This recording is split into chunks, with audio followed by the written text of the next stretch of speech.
ఎక్కడి నుంచి మాట్లాడుతున్నారు, ఏం చెప్పాలనుకుంటున్నారు కుల గణన దాని మీద? Madam good afternoon madam. Good afternoon, చెప్పండి. మేము సిద్దిపేట మేడం. చెప్పండి మేడం. ఇది ఇప్పుడు జరగాల్సింది కులగణన అన్నారు కదండి. ఎస్, అవును. ఏ కులగణన అంటే ఇప్పుడు బీసీ రిజర్వేషన్ గురించి మాట్లాడారు కదా మేడం.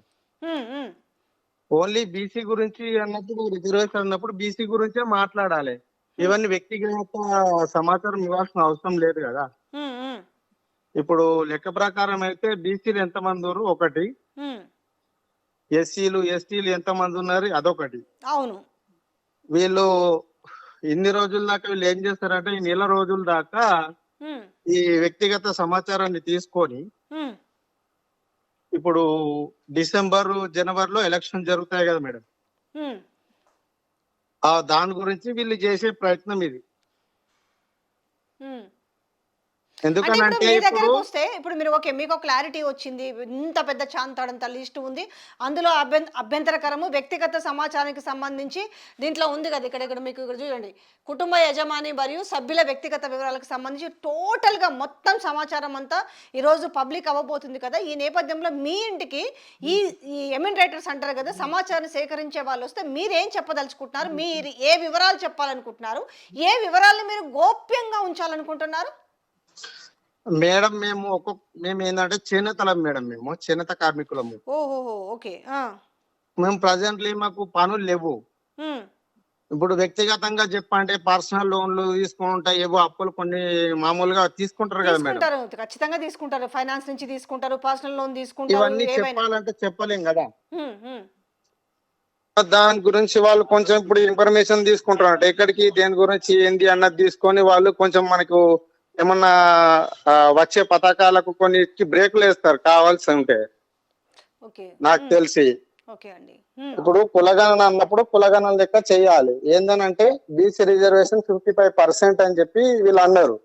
అయితే కులగణన పేరుతోటి ఒక విధంగా వీళ్ళు మొత్తం సమాచారాన్ని గుప్పిట్లో పెట్టుకునే ప్రయత్నం చేస్తున్నారు అనేదే కదా. అవును, 100% చేస్తారు వాళ్ళు. Okay, thank you so much. ఎందుకనంటే మేడం కాదండి మేడం, ఇంకోటి ఇది ప్రజాపాలన అన్నప్పుడు ప్రజాపాలన ఆల్రెడీ ఇచ్చేశారు. ఎస్, నేను ఇందాక అదే పాయింట్ చెప్పిన. ఎందుకంటే ఎవరికైతే స్కీమ్స్ అవసరమో వాళ్ళందరికీ కూడా ఆల్రెడీ సమాచారాన్ని సేకరించి పెట్టుకున్నారు మేడం. అదే కరెక్టే మేడం, ప్రజాపాలన తీసుకున్నారు కానీ అందరికి ఇంప్లిమెంట్ అవుతలేదు మేడం. గ్యాస్ 500 కి ఇస్తా అని చెప్పి అన్నారు, అది ఇస్తలేరు. ఇంకా గ్యాస్ ఇస్తలేరా ఫ్రీగా? ఇస్తలేరు. 200 యూనిట్ల ఉచిత కరెంటు, ఒకటి ఉచిత కరెంటు ఒకటి వస్తుంది, కొంతమందికి వస్తుంది. ఇంకోటి ఏంటనంటే ఇప్పుడు మహిళలకు ఏంటిది 2500, పుల్లింగ్లకు 2500 అన్నారు కదా మేడం. అవి కూడా ఇంక ఇస్తలేరు. మామూలుగా వాళ్ళు ఏం చెప్పారు మేడం, ఇప్పుడు 6 గ్యారంటీలలో వాళ్ళు 2000 ఇవ్వలేదు. సో వాటన్నిటికీ రేపు చెక్ పెట్టడానికి మీన్స్ ఎవరికైతే ఇవ్వాలి ఎవరికైతే ఇవ్వకూడదు అనే ఉద్దేశం. మేడం అది కాదు మేడం, వాళ్ళు ఇప్పుడు ఇవ్వరు నాకు తెలిసి. ఇప్పుడు 2016ను 4016 రూపాయలు వాళ్ళు ఇవ్వాలి లెక్క ప్రకారం. వాళ్ళు ఇచ్చిన గ్యారంటీలల్లా వికలాంగులకు 6000 8000 ఇవ్వాలి కదా మేడం. అవును. మరి అది ఇవ్వకుండా వాళ్ళు కావాలని ఇన్ని రోజులు ఆపిరు. ఇప్పుడు ఎలక్షన్స్ వస్తున్నాయి కాబట్టి ఈ కులగణన చేసి వాళ్ళు గుప్పిట్లో పెట్టుకొని వచ్చే ఎలక్షన్ లో ఇప్పుడు ఇది చేస్తాం, మీకు వస్తున్నాయి పథకాలు వస్తున్నాయి, ఈ పథకాలు వస్తలేవు అని చెప్పి మాట్లాడుతున్నారు మేడం. గది. ఓకే అండి, థ్యాంక్ యూ సో మచ్ అండి, మీ అభిప్రాయం తెలియజేసారు. సో చాలా మందికి అర్థమవుతున్న అంశం ఏంటంటే ఎట్లాగూ 6 హామీలు ఇచ్చారు, 6 గ్యారంటీ అని 13 అంశాలకు సంబంధించి ఊదరగొట్టారు, కానీ అవి ఇవ్వట్లేదు. వాటిని ఏ రకంగా పక్కదారి పట్టించడానికి చేస్తున్న సర్వే అని వీళ్ళు అభిప్రాయం తెలియజేస్తున్నారు. హలో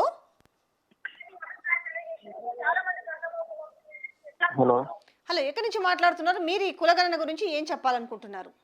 నేను హైదరాబాద్ నుంచి చెప్పండి. మీరు అన్ని పార్టీ మాట్లాడినారు.